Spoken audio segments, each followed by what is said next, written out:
पुरुष किसी एक जाति, किसी एक वर्ग या किसी एक दल के नहीं होते, वे पूरे समाज की साझी धरोहर होते हैं। और जब किसी महापुरुष की प्रतिमा टूटती है तो सिर्फ पत्थर नहीं टूटता, संघर्ष की स्मृति टूटती, बलिदान की विरासत टूटती है और समाज का आत्मसम्मान टूटता है।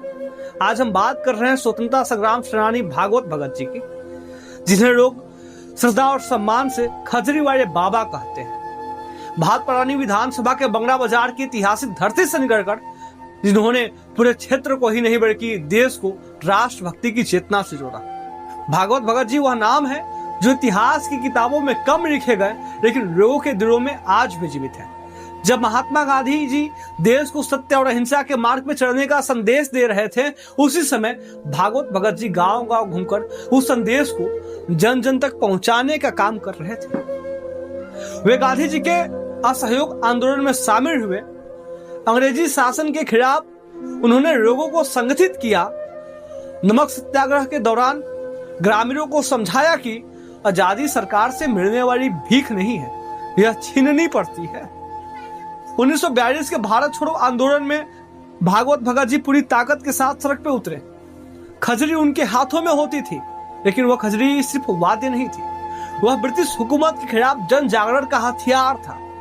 खजरी की हर थाप कहती थी कि डरो मत, गुलामी से बड़ा कोई अपराध नहीं। उनके गीतों में भूख थी, संघर्ष था, लेकिन हार नहीं था। वे कहते थे कि गेहुआ की रोटियां नमक पानी खा लेंगे लेकिन देश को गुलाम नहीं रहने देंगे। अंग्रेजी सरकार उनकी गतिविधियों से डरती थी। इसी डर के कारण भागवत भगत जी को गिरफ्तार किया गया, उन्हें जेल भेजा गया, लेकिन जेल की दीवारें उनकी आवाजों को रोक नहीं सकी। जेल से बाहर आने के बाद भी उन्होंने संघर्ष नहीं छोड़ा। वे फिर से लोगों के बीच गए, वे फिर से खजरी उठाई और फिर से राष्ट्रभक्ति की अलख जगाई। आजादी की लड़ाई में उन्होंने न अपना सुख देखा न आराम देखा, उनका जीवन संघर्ष का पर्याय था। और आज उसी संघर्ष को अपमानित किया गया।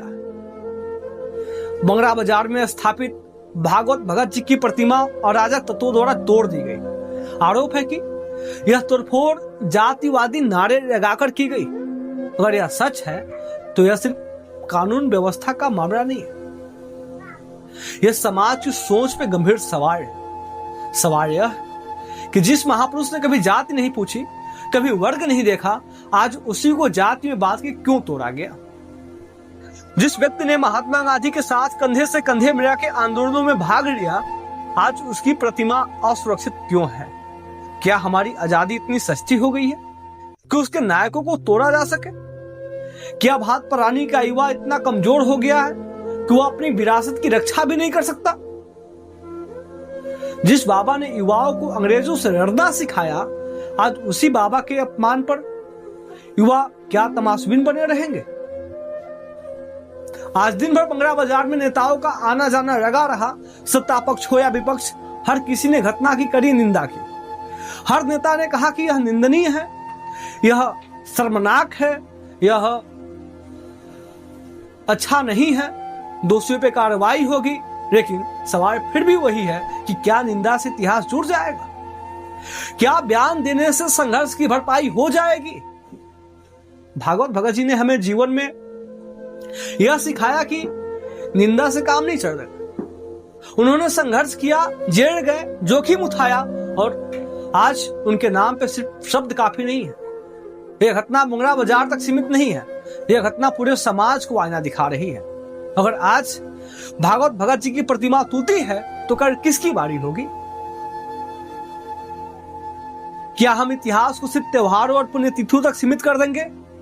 क्या महापुरुष सिर्फ पोस्टर और बयानों में रह जाएंगे, या फिर हम सच में उनके विचारों की रक्षा करेंगे? भागवत भगत जी ने महात्मा गांधी से एक ही बात सीखी थी कि आजादी की रक्षा सिर्फ लड़कर नहीं, जाग के होती है। आज सवाल यह नहीं है कि मूर्ति किसने तोड़ी, आज सवाल यह है कि क्या हम जागेंगे? क्या भातपरानी का समाज इतिहास के इस अपमान को याद रखेगा? क्या युवा इस घटना को चेतावनी समझेंगे, या फिर यह भी कुछ दिनों की खबर बनके भुला दी जाएगी? खजरी वाले बाबा ने देश को जगाया था, आज इतिहास हमसे पूछ रहा है कि क्या हम अपने नायकों के योग्य हैं।